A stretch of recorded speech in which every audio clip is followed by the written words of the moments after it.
राजा और यानी दूसरे देश में अपने देश में राज करता था, तो किसी कसूर के बस उसने कुछ अपने शहर के कर्मचारियों को और देश निकाला दे दिया, आधी जनता को शहर की को देश निकाला दे दिया।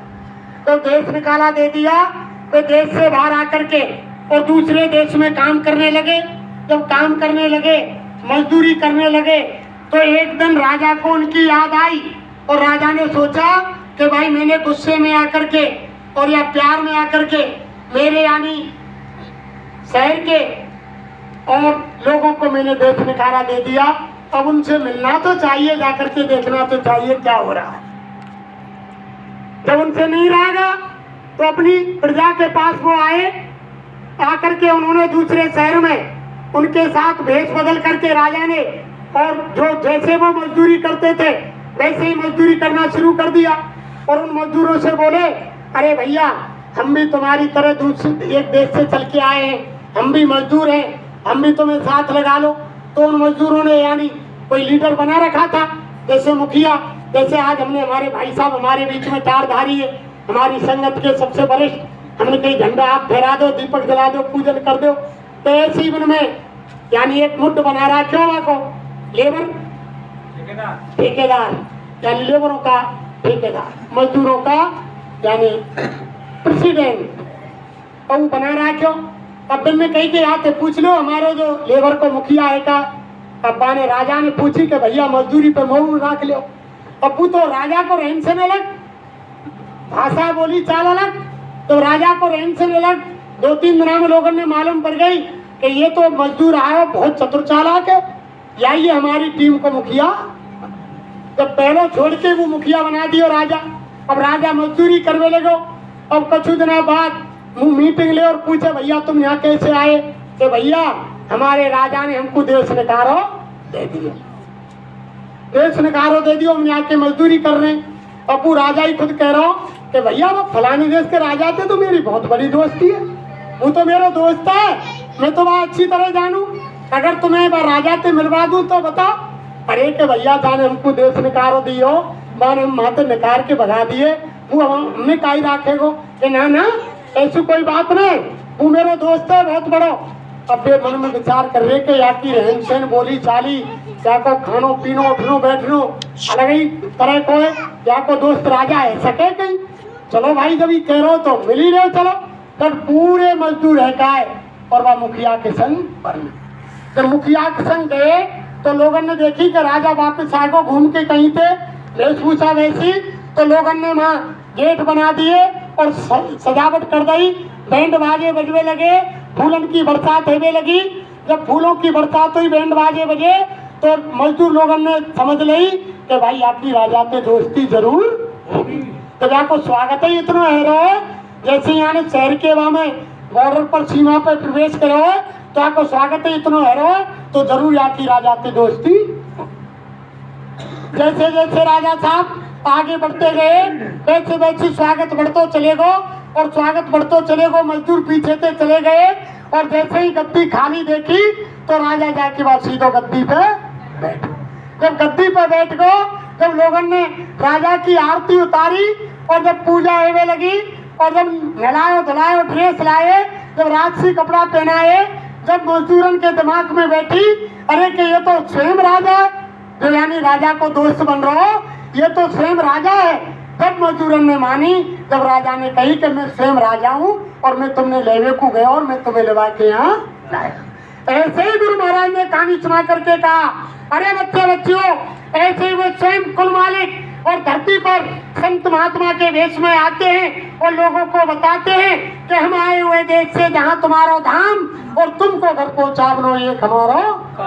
अरे के बच्चियों, मैं तुम्हें तुम्हारे असली धाम से यहाँ लेने के लिए आया हूँ और मैं संत वेश में, लेकिन कुल मालिक वहाँ से आते हैं और हम तुम उन्हें नहीं पहचान पाते, हम तुम उन्हें ना पहचान रहे, वो कुल मालिक वहाँ आए हुए और भेज दे रहे कि मैं ही हूँ भाई, मैं तुम्हें लेने आया हूँ, तुम मेरे साथ चलो और तुम्हारा ये लोक नहीं है, तुम्हारा राज ऐसा है और तुम्हारा घर ऐसा है और मैं तुम्हें मालिक से मिला दूंगा, ये भजन कर लो, ये युक्ति बता रहा हूँ और तुम्हें परमात्मा घर बैठे मिल जाएगा, वो तुमको बता रहे हैं, लेकिन सारी चीज ये जब इन पर विश्वास करोगे इनके ऊपर तन मन धन से कुर्बान हो जाओगे और इनका साथ लग लोगे, इनकी आज्ञा का पालन करोगे, तो तुम्हें यानी ना कोई ध्यान भजन स्मरण करने की जरूरत पड़ेगी, ये सीधे तुम्हें अपने निज घर सत्य लोग पहुंचा देंगे। गुरु आदेश पालन ही धर्म प्रेमियों सच्ची भक्ति है। जब गुरु के आदेश का पालन नहीं करेंगे तो रात दिन तुम माला घुमाते रहो, ध्यान भजन सुमरन पर बैठे रहो, कुछ होने वाला नहीं है। जब गुरु के आदेश का पालन करेंगे और ध्यान भजन पर अगर तुम क्षण मात्र भी बैठ गए तो तुम्हारी तीसरी आंख और तीसरी कान और तीसरी नाक यानी पलक झपकते बाबा जी खोल दे, इनकी दया हो जाएगी। और मैं बताऊं आपको गुरु नानक साहब की बात। गुरु नानक साहब ने गुरु गृह बनवाया एक बार। गुरु नानक साहब ने गुरु गृह बनवाया। जब गुरु गृह बनवाया तो वह मजदूर यानी गुरु का बंदा ही वहाँ वो था मिस्त्री, राज मिस्त्री, वो काम करता था। जब उसको काम करते करते 10-15 दिन हो गए तो गुरु महाराज ने कहा, अरे बच्चा, वो तुम्हारे यानी गरीब घर है और तुम्हारी मजदूरी ले जाओ बच्चे के लिए, परिवार के लिए। उन्होंने कहा कि नहीं गुरु महाराज, अभी काम को चलने दो, जब काम और हो जाएगा महीना भर तब मैं महीने भर की इकट्ठी मजदूरी ले लूँ। 1 महीना हो गया, फिर गुरु महाराज ने कहा, अरे बच्चा, वो तुम्हारी मजदूरी ले जाओ घर परिवार के लिए। कि नहीं नहीं गुरु महाराज, वो अभी और चलने दो, जब काम 2 महीना हो जाएगा तब मैं इकट्ठी मजदूरी ले लूँ। यानी उसने मजदूरी नहीं ली। धर्म प्रेमियों, गुरु महाराज ने बार बार कहा, जब बार बार कहने पर जब काम पूरा होने चल दिया, 6-7 दिन बाकी रहे, फिर वो गुरु महाराज ने कहा, अरे बच्चा, अब काम 2-4-5 दिन का रहेगा, अब तुम्हारी मजदूरी ले लो। उसने कहा कि गुरु महाराज, अब 2-4-5 दिन की तो बात ही रह गई है, अब मैं मजदूरी लेकर क्या करूंगा, जब काम पूरा हो जाएगा तभी मेरी मजदूरी दे दो। तो धर्म प्रेमियों, जब काम पूरा हो गया तो गुरु महाराज समझ गए कि ये मजदूरी लेना नहीं चाहता संसार की। तो गुरु महाराज गए काम पूरा होने के बाद और गुरु महाराज ने कहा, अरे बच्चा, वो तुम्हारी मजदूरी ले लो। सिर पर जाकर के गुरु नानक देव ने हाथ रखा और अंदर की तीसरी आंख यानी हाथ रखते ही, पलक झपकते ही उस राजमिस्त्री की खोल दी और वो ऊपर के मंडलों की सैर करने लगा। वो दया होती है महापुरुषों की भाई बहनों। जब उनके आदेश का पालन करेंगे तो सारा काम बन जाएगा। और तुम उनके आदेश को मानो नहीं, नामदान ले लिया, मत सत्संग में जाओ, मत कोई तन की सेवा करो, मत मन की सेवा करो, मत धन की सेवा करो, रात दिन तुम भजन पर बैठे रहो। अगर कोई किसी की हस्ती नहीं जो बना इनकी दया के भजन ध्यान स्मरण को कोई बना सके। जब इनको राजी कर लेंगे तो ध्यान भजन स्मरण बनने में कोई देरी नहीं लगेगी। तो धर्म प्रेमियों, सारी चीज यानी जब तुम इनके ऊपर जिन भी संत महात्माओं से वो नाम की दौलत लेने के बाद वो परमपिता परमात्मा का धाम, अपनी आत्मा की मुक्ति निर्घर जिन भाई बहनों ने पाया, सब कुछ खो करके पाया। बड़े बड़े धनी मानी, राजा बादशाह, बड़े बड़े सेठ साहूकार यानी गुरु महाराज के सानिध्य में गए और उनकी यानी जब वो धन दौलत यानी धन वैभव मान अपमान सारी चीज खत्म हो गई, तब वो नाम की दौलत यानी संत महात्माओं ने उनको बख्शीश की। इसी का इतिहास उठाकर देख लो, बलक बुखारे के इब्राहिम बादशाह का इतिहास देख लो।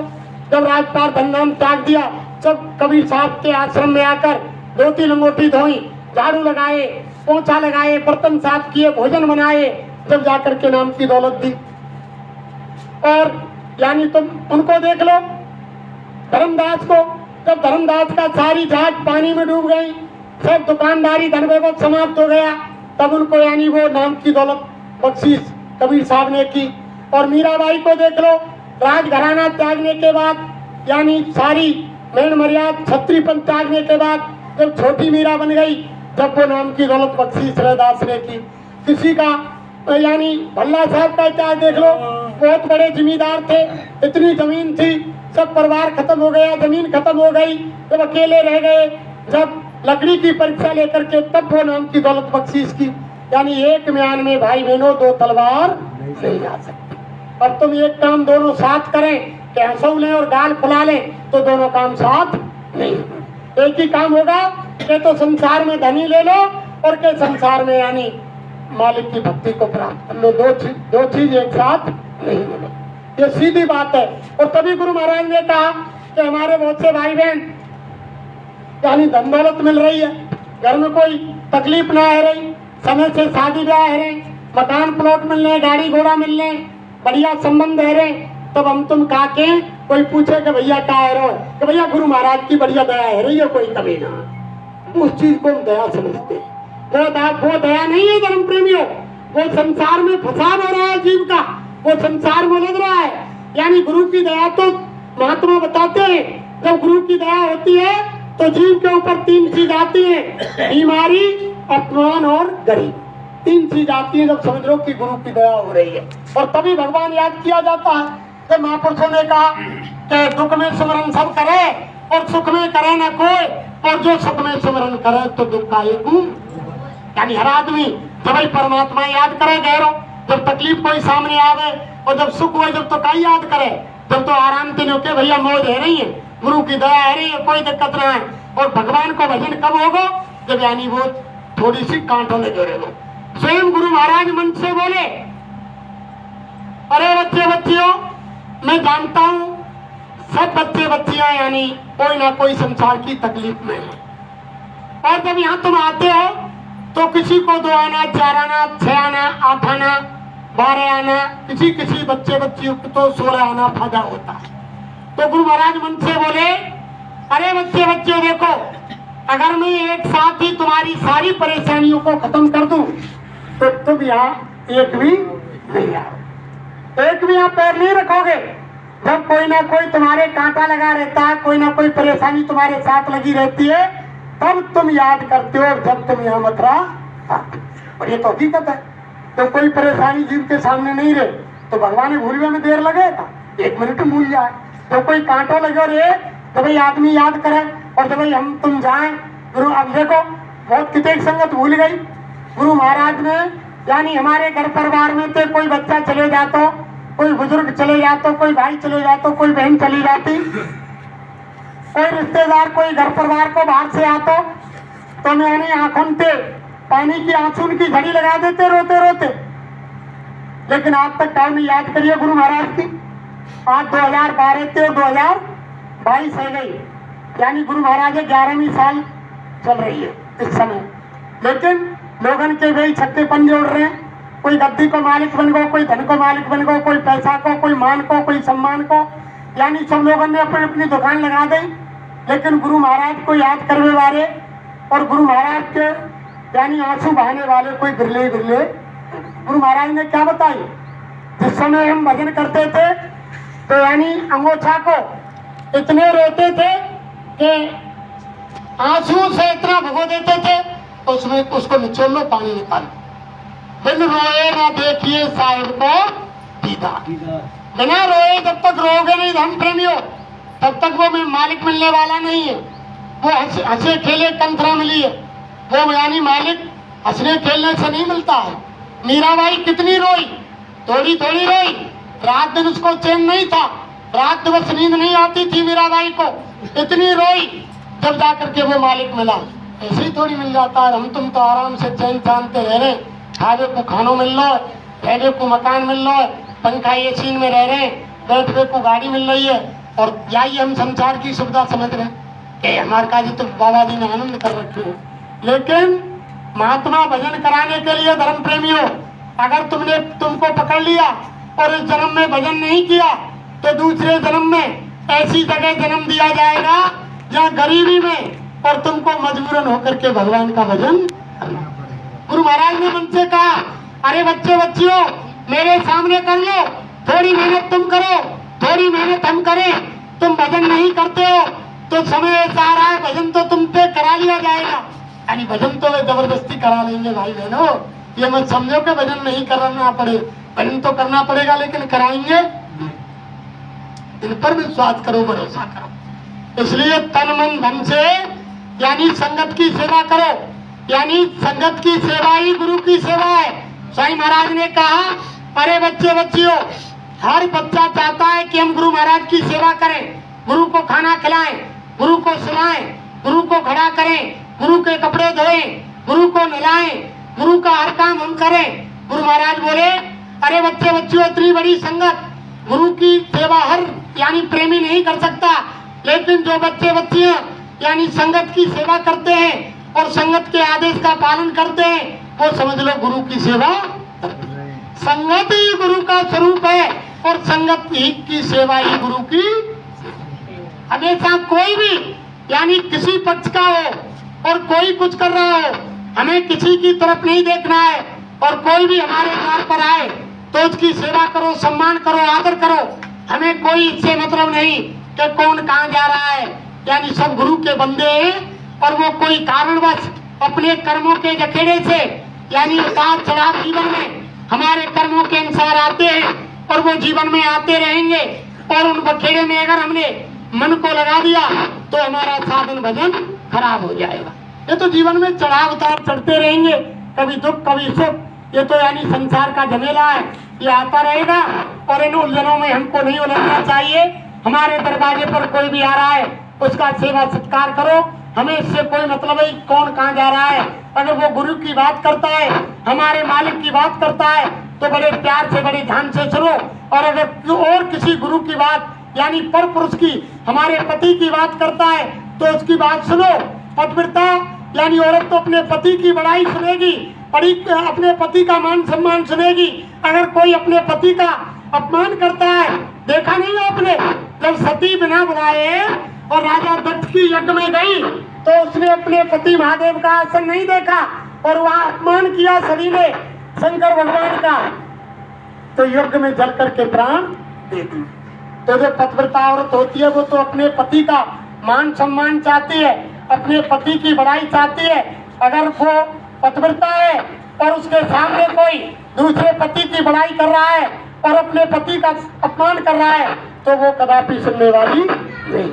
इसलिए अपने स्वामी का अपमान कभी भी मत सुनो कि वो चले गए, कि उनके अंदर पावन नहीं था, कि मथुरा में कुछ नहीं रहा।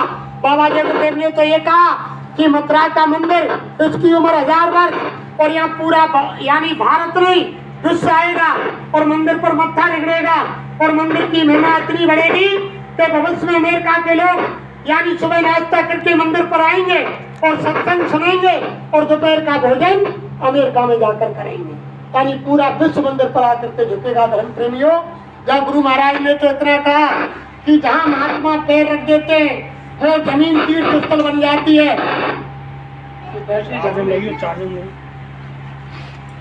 बोल दो 6 बज गए, 3 बज गए, 2 बजे से कोई दिक्कत ना।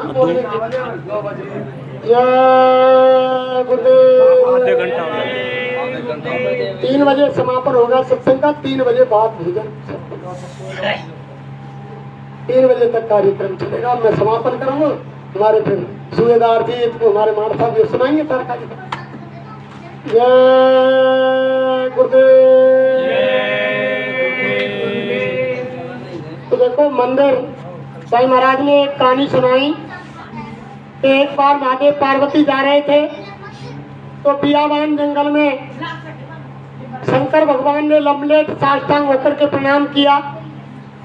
जब वो खड़े हो गए प्रणाम करके तो पार्वती ने पूछा कि हे देवों के देव महादेव, तुमने किसको प्रणाम किया? ना कोई यहाँ मंदिर है, ना मस्जिद है, ना कोई यहाँ गुरुद्वारा है, ना कोई संत है, ना महात्मा है, के ऋषि है, ना मुनि है, ना कोई यहाँ कोई धर्मशाला है, ना कोई तीर्थ स्थल है, ये बियाबान जंगल है, या प्रणाम किसको किया? तो शंकर भगवान ने कहा हे उमा, हे भवानी सुनो, आज से 10,000 वर्ष पहले यहाँ एक संत ने तप किया था। ये तपोभूमि है, इसलिए मैं इस भूमि को प्रणाम। और हमारे यानी सत्संगी प्रेमी कह रहे कि बाबा जी चले गए और जहाँ पे संत महात्मा चले जाएं वहाँ से दया उठ जाती है, वहाँ कुछ नहीं रहता है, कंकड़ पत्थर रह जाते हैं, वहाँ से दया चली गई। ये लोग कह रहे हैं, लेकिन हमारे गुरु महाराज कह रहे हैं कि 10,000 वर्ष पहले या किसी संत ने यानी पैर रखे सत्संग दिया, ये यानी तपोभूमि है, तीर्थ स्थल है। और हमारे लोग कह रहे हैं कि साईं महाराज क्या चले गए, मंदिर मथुरा में कुछ है ही नहीं। तो ये सारी चीज मथुरा की वो यानी तपोभूमि नहीं, मथुरा ही केवल जहाँ जहाँ गुरु महाराज ने सत्संग दिए हैं, जहाँ जहाँ गुरु महाराज ने चरण रखे हैं, वहाँ भविष्य में सब तीर्थ स्थल बन जाएंगे, सब जगह मंदिर और आश्रम बन जाएंगे, कोई जगह हिंदुस्तान में खाली नहीं रहेगी। साईं महाराज ने कहा भविष्य में ऐसा होगा कि जगह जगह आश्रमों की गिनती नहीं होगी, इतने आश्रम बन जाएंगे जगह जगह। मंदिर की क्या चलाए, मंदिर पर तो सारा विश्व आकर के झुकेगा धर्म प्रेमी, छोटी मोटी चीज नहीं है। मंदिर के बारे में गुरु महाराज ने छोटा बताया कि मंदिर की मुंडेर से अगर कोई पक्षी उड़ जाएगा, उसको सीधा पक्षी शरीर छूटने पर मनुष्य शरीर मिलेगा। और मंदिर का देवता बरकत बांट रहा है। मंदिर की एक परिक्रमा लगाने से जो यानी प्रेमी 84 कोष की परिक्रमा देते हैं, जो फल 84 कोष की परिक्रमा से मिलता है, वो फल मंदिर की एक परिक्रमा देने से और उससे अधिक फल मिल जाएगा। और मंदिर की परिक्रमा केवल 5 मिनट में, और 84 की परिक्रमा 15 दिन या 1 महीने में, जब उससे अधिक फल मंदिर में मिलेगा। तो मंदिर में क्या चीज नहीं है धर्म प्रेमियों। गुरु महाराज ने कहा कि मंदिर का जीता जागता देवता बरकत बांट रहा है, अपने गुनाहों की माफी मांगो और वहां जाकर के बुराई चढ़ा दो और एक बड़ी से बड़ी मनोकामना संसार की पूरी कर लो। वो मंदिर का देवता बरकत दे रहा है। जो बरकत देश जाति समाज धर्म से चली गई, वो बरकत वापस ले लो। तो मंदिर के अंदर तो सारी चीजें, गुरु महाराज ने कहा मन से, अरे बच्चियों, अगर तुमने मेरे गुरु महाराज को बुला दिया तो तुम भविष्य में ऐसे संकट में पड़ जाओगे। अगर तुमने गुरु महाराज को बुला दिया तो तुम भारी संकट में मुसीबत में आगे बढ़ जाओ। ये गुरु महाराज के वचन है। तो गुरु महाराज के यानी दादा गुरु को हम कैसे बुला सकते हैं भाई? दादा गुरु को कैसे बुला देंगे? दादा गुरु हमारी रौत पौधी वहीं से है। दादा गुरु से ही तो हमारे गुरु महाराज आए और गुरु महाराज के बाद गुरु महाराज ने हमको पकड़ा। तो यानी उनकी पूजा तो पहले है, तभी तो गुरु महाराज यानी पूजा कराते हैं दादा गुरु की। और उन्होंने साफ शब्दों में कह दिया कि मेरे गुरु महाराज को बुला दिया तो तुम भारी संकट में पड़ जाओगे। और हमारे सत्संगी प्रेमी कह रहे हैं कि वहाँ कुछ नहीं है, मंदिर में से दया चली गई, वहाँ कांकड़ पत्थर रह गया। अरे धर्म प्रेमियों, कभी भी भूल कर ऐसी कोई बात मत करो। यानी महापुरुषों की जब पैर रख जाते हैं वह भूमि पूजनीय हो जाती है। और गुरु महाराज तो यानी एक एक कण आश्रम का, यानी एक एक कण एक एक बालू में इतनी ऊर्जा भरी हुई है। मथुरा का यानी आश्रम का एक एक कण इतना पवित्र है कि लोग आकर के भविष्य में यानी रोएंगे और मत्था रगड़ेंगे और जमीन पर इतनी पूज होगी, फिर सारा आकर के पूजा करेगा। या तो बालू के एक एक कण में इतनी ऊर्जा भरी हुई है मथुरा के अंदर, और लोग कह रहे हैं कि वहाँ से सारी बरकत सारी वो चली गई, वहाँ कांकड़ पत्थर है। तो ऐसे अगर आकर के हमें कोई गुरु प्रेमियों से एलर्जी नहीं है, लेकिन जो हमारे गुरु महाराज की आकर के यानी गुरु महाराज के वचनों को पीछे करके और किसी महाराज जी की यानी बड़ाई करे, तो उस चीज को हम सहन नहीं कर सकते हैं। लेकिन जो हमारे गुरु महाराज की चर्चा करे तो हम उसके यानी आभारी हैं, हम उसकी सेवा करेंगे, पूजा करेंगे, क्योंकि गुरु महाराज ने ही आपको ना उनको सबको नाम दिया है। और वो गुरु महाराज को पीछे करके और किसी महाराज की, वो महाराज तो हमारे गुरु भाई हैं भाई, वो तो हमारे गुरु भाई हैं, वो एक यानी हमसे वरिष्ठ हो सकते हैं, लेकिन वो हमारे पूजनीय नहीं हो सकते हैं। पूजनीय तो हमारे गुरु महाराज हैं। हमारा मत्था यानी हमारा सिर तो गुरु महाराज के कदमों में झुकेगा, यानी कुछ गुरु भाई के कदमों में महाराज जी बनकर नहीं झुकेगा। अगर बड़ा है तो सम्मान के लिए, यानी ये तो महात्मा कहते हैं कि माँ बाप के पैर पूजो, अपने बड़े के पैर पूजो, उनकी सिजदा करो। लेकिन कोई यानी महाराज बन के पूजा करवाता है गुरु भाई, तो हम उसकी पूजा नहीं कर सकते। हमारा मस्तिष्क तो गुरु महाराज के साथ है।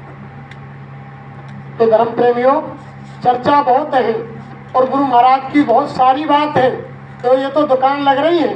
गुरु महाराज ने सारी चीज पहले खोलकर बता दी कि वो 4 सब लोग जानते हैं, अकाल परगोज में 4 पंडित बैठाए, कई धांधली कब तक चलेगी? तो जब तक राजा नहीं आवे जब तक चलेगी। तो जब राजा आ जाएंगे, गुरु महाराज आ जाएंगे, तो सारी धांधली खत्म। तो कहीं के क्या जाप करूं क्या नहीं करूं, ये करे सो मैं करूं। अब एक दूसरे की कर रहे, कहीं राजा बन गो, ये महाराज बन गो तो मैं बनूं, यानी जनता घेर ली तो मैं घेरूं, मैं गद्दी बनाऊं।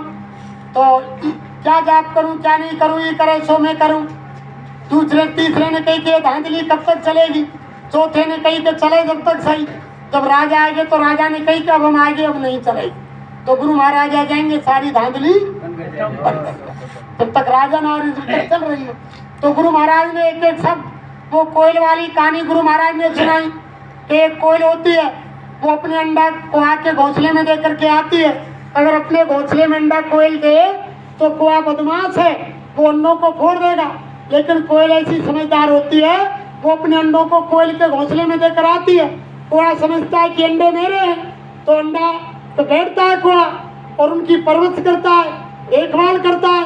कोयल दूसरे पेड़ से देखती रहती है कि कोया क्या कर रहा है, और जब वो अंडा पककर तैयार हो जाते हैं तो कोया फोड़ करके बच्चा निकाल लेता है। जब बच्चे निकल आते हैं तो कोई उनको चुगा लाता है, दाना खिलाता है और उनकी परवरिश करता है। कोयल दूसरे पेड़ से देखती रहती है और जब उनके पंख आ जाते हैं, जब पंख बड़े हो जाते हैं, जब वो उड़ने लायक हो जाते हैं, जब कोयल दूसरे पेड़ से आवाज लगाती है, जब वो आवाज लगाती है तो कोयल के बच्चे उस आवाज को पहचान जाते हैं कि ये तो हमारे माँ बाप की आवाज है। कोयल के घोंसले से उड़ करके वे गप कोयल के पास आ जाते हैं। तो गुरु महाराज ने कहा कि समय आने पर जो मेरे बच्चे हैं जो कोयल के घोंसले में पड़ रहे हैं, जब गुरु महाराज आकर के आवाज लगाएंगे, जब उनकी आवाज को पहचानेंगे तो कोया के घोंसले से निकल के सारी संगत और अपने माँ बाप और अपने कोयल के पास आ जाएंगे। ये साईं महाराज के वचन है। ये सारी कहानी इसी समय के लिए गुरु महाराज ने सुनाई। जो यानी आत्माएं, जो बोली वाली संगत, गुरु महाराज ने सनदसी तक भविष्यवाणी की और सनदसी के बाद जो प्रेमी आए, 2000 तक आए, 2012 तक आए, उनको क्या मालूम कि गुरु महाराज ने क्या कहा। गुरु महाराज ने तो सर्वे सर्वा उनको ही समझा कि गुरु महाराज के बाद जो नए लोग आए तो उन्होंने उनको ही समझा कि गुरु महाराज के सर्वे सर्वा यही है जो बाल काटते हैं, नाम धरते हैं, गुरु महाराज की सेवा लेते हैं, गुरु महाराज के आगे पीछे घूमते हैं और गुरु महाराज कह देते हैं अरे चले जाओ उनके पास चले जाओ, वो दवाई बता देंगे, वो ये काम कर देंगे। तो जो सन 80 के बाद 2000 के बाद जो प्रेमी नए आए उन्होंने तो यही समझा कि गुरु महाराज क्या हुआ यही है, गुरु महाराज के बाद सर्वे सर्वा ये है। लेकिन गुरु महाराज की भविष्यवाणी उन्होंने सुनी नहीं तो वो लोग धोखा खा गए। लेकिन जब गुरु महाराज आएंगे और जब वे दूसरे पेड़ से आवाज लगाएंगे तो उनके बच्चे कोयल के घोंसले से निकल करके और कोयल के पास आ जाएंगे और कोया देखते रह जाएंगे। ये समय आएगा, एक झंडे के नीचे सबको आना पड़ेगा। तो देखो धर्म प्रेमियों, गुरु महाराज ने क्या कहा कि गुरु महाराज ने कहा कि जन जन की जबान पर जब जय गुरुदेव आएगा, सच्ची आनंदता का सच्चा आनंद तब आए। हर इंसान की जबान पर, अभी तो हमारे जो 30 करोड़ सत्संगी है ना, इनमें तो 1 करोड़ क्यों जबान पे जय गुरुदेव ना, ये निश्चय मान लीजिए तुम, ये निश्चय मान लेना जो 30 और 40 करोड़ जो सत्संगी है ना, उनकी जबान पर पूर्णतया जय गुरुदेव 1 करोड़ में हुए तो हो, ये तो बाबा जी जाने। अभी 1 करोड़ में भी पूर्णतया जबान पर 24 घंटे जय गुरुदेव नहीं है। और बाबा जी क्या कह रहा है कि जब जन जन की जबान पर जय गुरुदेव आएगा तब सच्ची स्वतंत्रता का सच्चा आनंद आएगा। जब जाकर के युग परिवर्तन होगा भाई बहनों, ऐसे थोड़ी हो जाएगा। लोग चिल्लाएंगे, पुकारेंगे। अभी तो लोग धोखा खा रहे हैं कि कहीं ऐसा तो ना है कहीं यार ये आगे निकल जाए कि तो खुदाई बड़ो हुए, राम छोटो हुए, कि तो ई बड़ो हुए, कि तो देवी बड़े हुए, कि तो जय गुरुदेव नाम छोटो हुए। तो लोग धोखा खा रहे हैं। लेकिन जब जय गुरुदेव नाम हर इंसान की जबान पर आ जाएगा तब काम बनेगा। और सत्संगी प्रेमियों का भी तभी काम बनेगा, तभी दान भजन सुमरन जब भी बनेगा जब नाम पक जाएगा। जब तक नाम नहीं पकेगा तुम 2 मंजिल पर, भाई 2 पे तो तुम काम रखेंगे, कोई चीज देख लो, 2 पे तुम मंजिल रखेंगे तो काम बन जाएगा। का तुमसे पूछ रहा हूँ, 2 पे भरोसा करेंगे मंजिल बन जाएगा, 2 पे काम रखेंगे तो भरोसा करेंगे बन जाएगा, कदापि काम नहीं बनेगा। ये लगा। तो जब तक जय गुरुदेव नहीं पकेगा स्मरण तब तक काम। जगत रूप कहिए हमें है काम सतगुरु से, और जगत रूप है तो अगर तुम जगत की तरफ जाएंगे, नाते रिश्तेदारी और भाई बंद भाईचारों समाज की तरफ जाएंगे तो तुम्हारी मुक्ति आज हुए ना कल। और तुम समाज एक यानी जाति धर्म समाज एक साइड में रख देंगे और यानी जवान पे जय गुरुदेव पका लेंगे तो समझ लो कि काम सीधी बात है खरी। आज इसलिए कही जा रही है कि ना संगत है, संसारी लोगों के बीच में कहेंगे तो जब उनकी बुरी लगेगी, वो कहेंगे कि ये माँ ना माने, देवी देवता ने ना माने, गन्ने ना माने। लेकिन हमने असली चीज बताई, अगर देवी देवता बहन मम्मिया ईसा मूसा राम कृष्ण हनुमान चंडी की पूजा करनी है तो मंदिर में जाओ और उनके सामने सीधे बोलो कि हनुमान जी महाराज जय गुरुदेव, विष्णु भगवान जय गुरुदेव। अगर जो पूजा कर रहे हैं उनसे अधिक खुश नहीं हुए तो बाबा जी के बाबा जी अधिक खुशी होगी कि ये क्या बोल रहा है, क्या रामी धाम की शक्ति का नाम बोल रहा है। सब देवी देवता खुश होंगे, छोटी मोटी चीज नहीं है कि जबान पे तो आना है, समय आने पर तो मजबूर होके सबको बोलना है, ऐसी चीज नहीं है। समय ऐसा मजबूर कर देगा, स्वामी महाराज ने कही कि समय ऐसा त्रसित कर देगा, इतना आतंकित कर देगा, इतना मजबूर कर देगा लोगों को कि महात्माओं की बात माननी पड़ेगी और झंडे के नीचे आना पड़ेगा और सबको जय गुरुदेव बोलना है। जो हम जय गुरुदेव करें बहुत से कहें कि राम राम, लेकिन समय ऐसा आ जाएगा कि समय जबरदस्ती बोलनी पड़ेगी कि भैया जय गुरुदेव, और अब बोलने जो पहले लोग हमने देखा बहुत लोग जय गुरुदेव नहीं बोलते थे, अब लोग बोल रहे और रहे सही। अब के हथौड़ा की चोट, ये हथौड़ी की पड़ी, जब हथौड़ा की चोट पड़ेगी जब बोल जाएंगे, और जब हथौड़ा की में पैते रह जाएंगे, जब घन बाजेगा, जब तो सबन ने बोल ली फिर तो कोई रास्ता ही ना, फिर तो सारा ही यही है। जब तो बोलना पड़ेगा मजबूर होकर के, कोई दिशा ही नहीं मिलेगी। ध्यान दें, एक पक्की बात है ठोस, आप ये मत समझना कि महात्माओं का यानी एक भी वचन गुरु महाराज का इधर होने वाला नहीं है। गुरु महाराज का स्वामी महाराज ने साफ शब्दों में कहा कि रास्ता बताने वाला सच्चा, और जो रास्ता बताया है वो सच्चा, तो इसमें चलने वालों को भी सच्चा बनना पड़ेगा। सच्चे बन जाओ, उसी दिन काम हो जाएगा। सब अंदर से काम, क्रोध, लोभ, मोह, ईर्ष्या, छल, कपट, द्वेष, राग, द्वेष, सब सारी चीजों में बाहर धीरे धीरे, समय तो लगे ही, संसार है। 40 साल को अल्लाह घुसो का एक दिन में थोड़ी निकले, 40 साल को अल्लाह घुसो 8 दिन में ना निकले, ये तो समय लगे। लेकिन धीरे धीरे पथ से रगड़ करे जो कोई, और अनल प्रगट चंदन सम।